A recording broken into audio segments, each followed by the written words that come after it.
नमस्कार दोस्तों, स्वागत है आपका आपके अपने YouTube चैनल स्पेशल एजुकेटर गौरव में। आज जो हम बात करेंगे इस वीडियो के अंतर्गत जो IDD का पेपर नंबर 3 है, ठीक है, assessment of children with development disability, इसके कुछ इम्पोर्टेंट क्वेश्चन हम अपना बात करेंगे विथ आंसर के साथ, ठीक है। तो आप वीडियो को एंड तक देखना और चैनल को ज़रूर सब्सक्राइब करना। जो ये क्वेश्चन है आपको आपकी जो एग्ज़ाम है 20 जून से जो आपके एग्ज़ाम स्टार्ट होने जा रही है, ठीक है, उसमें काफ़ी आपको हेल्पफुल रहेंगे। और वीडियो को सभी के साथ शेयर करना। तो क्वेश्चन नंबर पहला हम देखते हैं। क्वेश्चन नंबर पहला क्या है? क्वेश्चन नंबर पहला है औपचारिक आकलन। क्या पूछ रहा है इसमें? औपचारिक आकलन किसे कहते हैं? Formal assessment. फॉर्मल असेसमेंट एक नियत प्रक्रिया है, पूर्व निर्धारित मानकों और विशिष्ट मापदंडों के आधार पर किया गया मूल्यांकन होता है।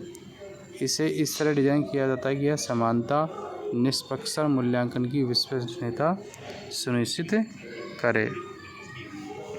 आगे सरल शब्दों में हम कह सकते हैं कि औपचारिक आकलन वह होता है जो नियमों और तयशुदा तरीकों के अनुसार किया जाता है। इसका उद्देश्य होता है किसी व्यक्ति की योग्यता, ज्ञान या कौशल को सटीक और तुलनात्मक रूप से मापना।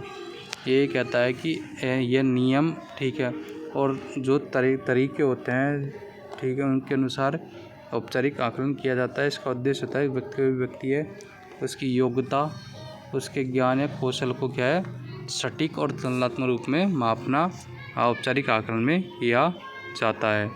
उदाहरण जैसे विद्यालय परीक्षा, में जैसे बोर्ड परीक्षा, CBSE यूनिट टेस्ट आदि। प्रतियोगी परीक्षा में जैसे UPSC, नीट, JEE आदि क्या है, औपचारिक आकलन है। नौकरी चयन परीक्षा में जैसे लिखित परीक्षा, स्कोरिंग, ये क्या होते हैं, औपचारिक आकलन होते हैं, स्कोरिंग इंटरव्यू। अगला क्वेश्चन है कि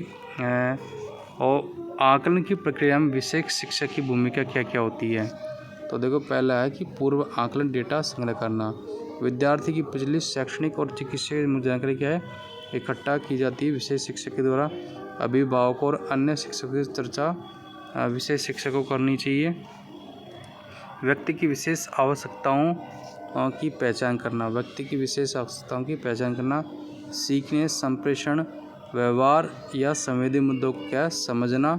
विकासात्मक देरी, विकलांगता की संकेतों क्या है, पहचान करना। विकास में जो देरी हुई है और विकलांगता के जो संकेत है उनकी क्या करना, पहचान करना विशेष शिक्षक का कार्य होता है। उचित आकलन उपकरण का चयन करना। बच्चों के लिए उचित आकलन उपकरण क्या रहेगा, उसका चयन करना विशेष शिक्षक के द्वारा किया जाता है। छात्र की ज़रूरत के अनुसार टेस्ट, चेकलिस्ट, स्केल आदि का चयन करना। मानकीकृत और गैर मानकीकृत दोनों उपकरणों का क्या करना, उपयोग करना।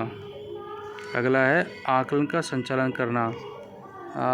छात्र की क्षमता, व्यवहार, सामाजिक कौशल और शैक्षणिक प्रदर्शन का मूल्यांकन करना। समावेशी और सहयोगी माहौल में क्या है, परीक्षण लेना। माहौल कैसा होना चाहिए, सहयोगी और समावेशी माहौल होना चाहिए। निष्पक्ष और संवेदनशील रिपोर्ट तैयार करना। परिणामों को साफ और सहानुभूति के साथ रिपोर्ट करना। ताकत और ज़रूरत दोनों को दर्शाना। मतलब बच्चों के लिए रिपोर्ट जो तैयार करें वो बिल्कुल क्लियर होना चाहिए और सहानुभूति के साथ बच्चों की रिपोर्ट तैयार करनी चाहिए। एक जो विशेष शिक्षक की आकलन में भूमिका, व्यक्तिगत शैक्षणिक योजना IP में योगदान देना। तो जो विशेष बच्चों के लिए IP तैयार की जाती है, IP तैयार करने के लिए आकलन रिपोर्ट का उपयोग करना, लक्ष्य निर्धारण और विशेष सेवाओं की सिफारिश करना, ये भी विशेष शिक्षक के द्वारा की जाती है। अभिभावकों और टीम के साथ संवाद करना। आकलन का जो भी निष्कर्ष निकलता है उसको समझना। सुझाव और संसाधनों के बारे में क्या है, जानकारी देना, ये विशेष शिक्षक का कार्य होता है। सामान्य शिक्षकों को मार्गदर्शन देना। कक्षा में विशेष ज़रूरत वाले बच्चों के लिए रणनीतियाँ साझा करना। समावेशी शिक्षा के लिए सहकार्य करना। निरंतर निगरानी और पुनः आकलन। बच्चों की प्रगति, कि बच्चों पर जो भी कार्य किया है, बच्चा उसमें किस प्रकार से कार्य कर रहे हैं, उस पर नज़र रखना। ज़रूरत अगर पड़ती है तो दोबारा से क्या, फिर से मूल्यांकन करना। अगला है कि गोपनीयता बनाए रखना, विद्यार्थी की जानकारी को गोपनीय रखना, नैतिक मानदंडों का पालन करना। अगला क्वेश्चन है ISAA उपकरण को समझाइए। इंडियन, इसकी फुल फॉर्म होती है Indian scale for assessment of autism. ठीक है, यह है क्या है कि ऑटिज्म बच्चों के आकलन करने के लिए क्या है, पैमाना है, 40 आइटम पैमाना है, जिसमें 6 डोमेन में विभाजित किया जाता है। सामाजिक संबंध और पारस्परिकता के 9 प्रश्न हैं। भावनात्मक जवाबदेही के 5 प्रश्न हैं। भाषण और भाषा और संचार के 9 प्रश्न हैं। व्यवहार पैटर्न के 7 प्रश्न हैं। संवेदी पहलू के 6 प्रश्न हैं।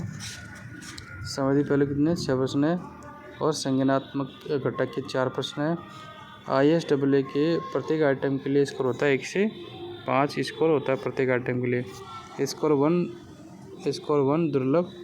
स्कोर 1 जब देते हैं जब 20% बच्चा कोई कार्य को 20% यानी बहुत कम करता है, और बच्चा जो कार्य को कभी भी करता है तो 21 से 40% करता है, और अक्सर कोई बच्चा कार्य करता है अक्सर 41 से 60%, तो स्कोर 3 देते हैं, और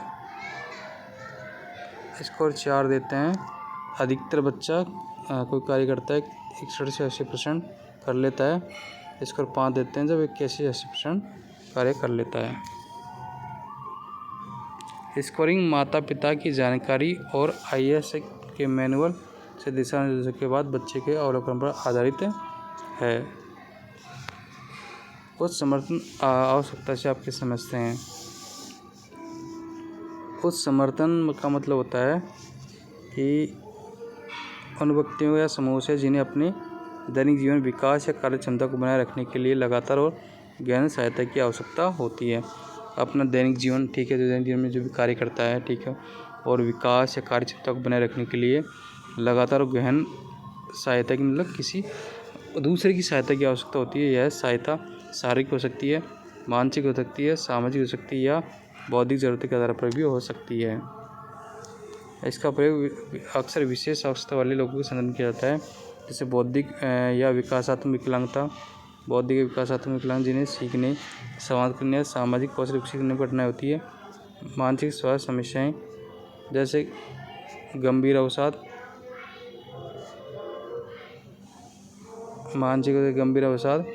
ठीक है। अगला है शारीरिक अक्षमता, जिन्हें रोजमर्रा के कार्यों में सहायता की जरूरत होती है, जैसे चलने, खाने या साफ सफाई में।